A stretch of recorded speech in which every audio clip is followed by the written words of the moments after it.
জীবনে যখন মনে হয় চারদিক থেকে বিপদ ঘিরে ধরেছে, সব রাস্তা বন্ধ, তখন আমরা খুব অসহায় বোধ করি, তাই না? এমন সময় আমাদের সেই দোয়াটি পড়া উচিত যেটা ইউনুস আলাইহিস সালাম পড়েছিলেন।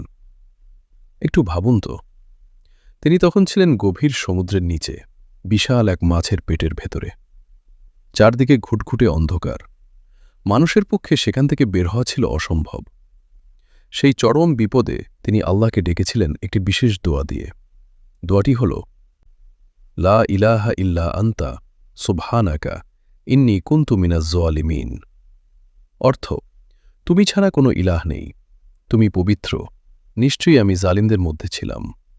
আল্লাহ তাকে সেই অসম্ভব বিপদ থেকে উদ্ধার করেছিলেন।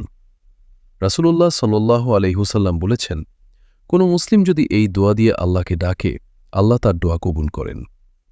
আপনার বিপদ যত বড়ই হোক, মনে রাখবেন, ইউনুস আলাইহিস সালামের চেয়ে বড় বিপদে আপনি নেই। আল্লাহ তাকে শুনলে আপনাকেও শুনবেন।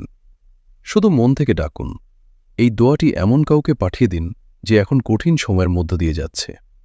আপনার একটি শেয়ার হয়তো কারো ভেঙে পড়া মনে নতুন করে বাঁচার আশা জাগাতে পারে। কমেন্টে লিখুন সুবহানাল্লাহ।